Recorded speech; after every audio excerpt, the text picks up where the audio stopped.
Hi all, welcome to football arena. കഴിഞ്ഞ മത്സരത്തിന് ശേഷം അർജന്റീൻ സൂപ്പർ താരമായ ഹൂലിയൻ ആൽവരസ് നടത്തിയ ഒരു സ്റ്റേറ്റ്മെന്റ് വലിയ രൂപത്തിൽ ശ്രദ്ധിക്കപ്പെട്ടിരുന്നു.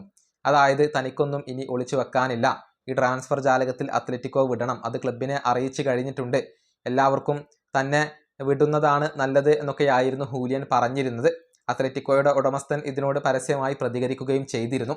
ഇതുമായി ബന്ധപ്പെട്ട ഒരു റിപ്പോർട്ട് അർജന്റീൻ മാധ്യമ പ്രവർത്തകനായ എസ്റ്റബാൻ എഡൂൾ നൽകിയിട്ടുണ്ട്. അതായത് ഹൂലിയൻ ആൽവരസിന്റെ ഈ സ്റ്റേറ്റ്മെന്റ് അത് സ്കലോണിക്കും അദ്ദേഹത്തിന്റെ കോച്ചിങ് സ്റ്റാഫിനും അതുപോലെ തന്നെ അർജന്റീനയുടെ ടെക്നിക്കൽ സ്റ്റാഫിനൊന്നും ഇഷ്ടപ്പെട്ടില്ല എന്നാണ് എസ്റ്റബാൻ എഡൂൾ റിപ്പോർട്ട് ചെയ്തിട്ടുള്ളത്. കാരണം സ്കലോണിയുടെ ഒരു സന്ദേശം എല്ലാ താരങ്ങളും വേൾഡ് കപ്പിൽ മാത്രമായിരിക്കണം ഫോക്കസ് ചെയ്യേണ്ടത്, പൂർണ്ണ ശ്രദ്ധ അർജന്റീനയുടെ വേൾഡ് കപ്പ് മത്സരങ്ങളിലും അതുമായി ബന്ധപ്പെട്ട കാര്യങ്ങളിലും മാത്രമായിരിക്കണം, അല്ലാതെ മറ്റുള്ള കാര്യങ്ങളിലേക്ക് ഈ വേൾഡ് കപ്പിന്റെ സമയത്ത് ശ്രദ്ധ നൽകരുത് എന്ന മെസ്സേജ് നേരത്തെ സ്കലോണി താരങ്ങൾക്ക് നൽകിയിരുന്നു.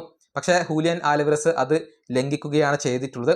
ഈ ട്രാൻസ്ഫർ റൂമറുകളോട് ഈ സമയത്ത് ഹൂലിയൻ പ്രതികരിക്കേണ്ട ആവശ്യമില്ലായിരുന്നു എന്നാണ് അർജന്റീനയുടെ ടെക്നിക്കൽ സ്റ്റാഫ് ഇപ്പോൾ കരുതുന്നത്.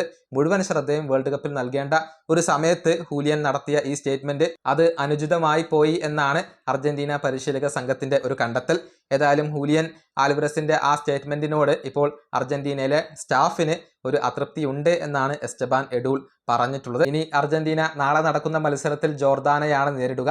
അതിനുശേഷം റൗണ്ട് ഓഫ് 32 മത്സരത്തിൽ കേപ്പ് വെർദെയാണ് അർജന്റീനയുടെ എതിരാളികൾ. അവരെ മറികടക്കാൻ അർജന്റീനയ്ക്ക് സാധിക്കും എന്ന് തന്നെയാണ് ആരാധകർ ഇപ്പോൾ പ്രതീക്ഷിക്കുന്നത്. ഈ വീഡിയോ അവസാനിപ്പിക്കുന്നു. അടുത്തൊരു വീഡിയോ കാണാം.